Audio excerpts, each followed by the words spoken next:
An interview that will definitely impress you, because this Russian occupier surprised and impressed me personally. He really just turned 18 years old. We recorded him in the Pokrovsk direction, and something was exploding very close by, so it turned out a bit chaotic. That's why I'm making just a few remarks. The fighter is wearing a Ukrainian uniform because his Russian uniform had to be cut off in order to bandage his wounds. This was done by Ukrainian soldiers who actually saved his life. This Russian talks about a special contract that he signed literally while still in school. So, in Russia, you can already sign a contract with the Russian army, literally while still in school. But he was sent to the front line only when he turned exactly 18 years old. And one more thing. He talks about it, but maybe it needs to be emphasized. Why did the commander send him on a meat assault? Because he left his salary card with his mother. And why would a commander need a soldier from whom he can't get any benefit? Let's watch. What's your name? Danya. Danya. Loshko. When were you born? 01.03.2008. The last time we were given the task to reach a point and hold it, well, to dig in there. So we arrived at the point and started digging in. My partner, it turns out, said now, I went for a walk, there was like a trash heap, I went to take a walk, and it turned out your dugout was there. We approached the dugout and my partner started throwing grenades. Shooting started from there. So you attacked the dugout? Yes, the dugout, that's what I said. And then it turns out a drone dropped something. With... Fire, right? Yes, it hit me. Look, I still have wounds from it. Well, I am sorry. You were the one attacking. Yes. Another drone strike hit my leg. I told my partner that my left leg was hit, the drone strike overshot. I hid in the bushes. Alright, they marked me and started following me. I got hit twice in my left leg and probably 3 times in my right leg.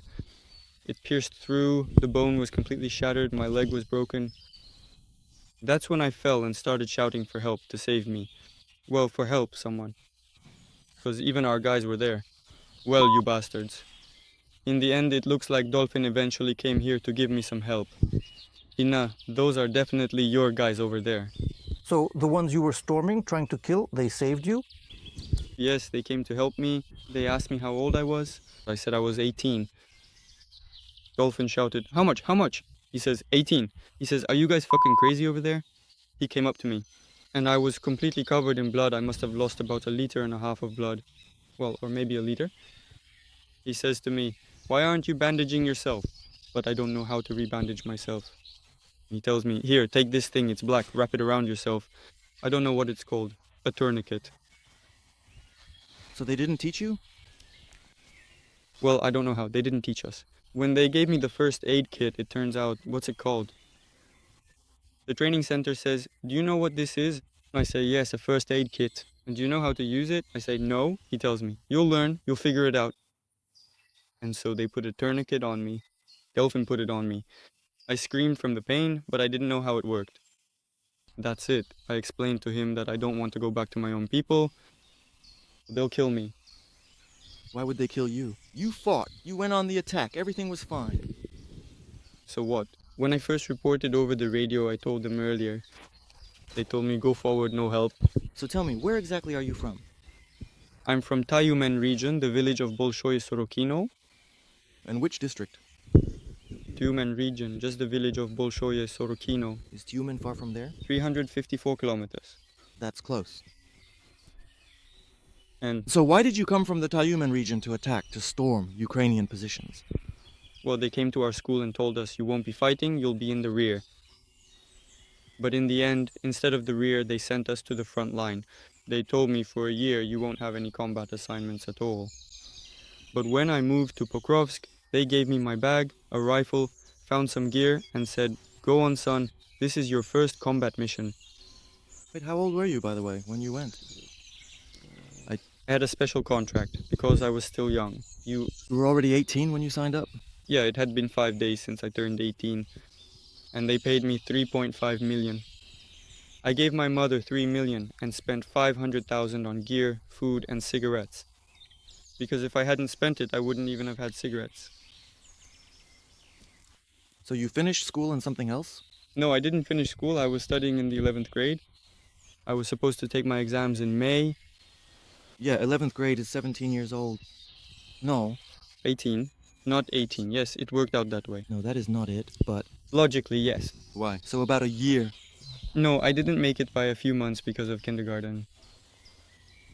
So you, At 18 years of age, from the 11th one grade?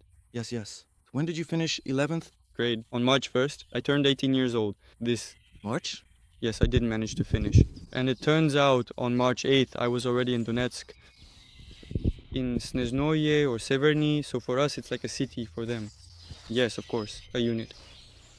So why didn't you finish school but went to fight and kill Ukrainians? That is true, because even if I had passed the exams, I still wouldn't have been able to get into college. It simply requires a significant amount of money. I thought, since this is the rear and all that, I figured I could earn some money, get an education. In an ideal world, I would have really liked to become a medical professional or a doctor, or perhaps pursuing a career in something highly technical or engineering related, or I might have even considered venturing into the vast field of information technology. Well, just a regular doctor. A doctor saves people, but you went to kill people? Well, I realized that after 2 days. Actually, I understood everything as soon as I got there. And on the way out, when I was leaving, I was walking through the forest belt, and when I saw the corpses, I got really scared because I was walking, and right in front of me there was a face, just a corpse hanging there. I was terrified. It's a tattoo. They don't mean anything at all. It's a tattoo. This one is with my brother, this one is with a friend, for us, at home. But tell me, do they actually know that you're alive? That I'm in captivity, most likely not. I wouldn't call, but I would like to. I wouldn't want to. Were you perhaps planning to call right now? I wouldn't want to call. You would like to Yes? say something to her. Maybe she'll see it. Hasty. Mom.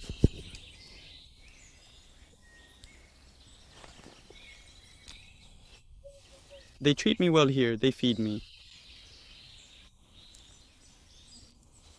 I'm doing fine. Soon, well, maybe not soon, I'll come home. No more war. And I advise everyone, don't come here to fight. This is not your land. The Scylla fighters capture prisoners almost every day, but this one is special. Danilo Lashko. He just turned 18, and his life was literally saved by the Ukrainian soldiers he wanted to kill. Just imagine Danilo. He signed a special contract back in the 11th grade of school. Final exams. He didn't take them, he went to fight. And all for the sake of 3.5 million rubles. He was born in the village of Velike Sorokyne in the Tyumen region. That's exactly 3,000 kilometers from Ukraine. He had to travel through Chelyabinsk, Ufa, and Syzran, and also through Ukrainian Bakhmut just to make it to his birthday near Pokrovsk.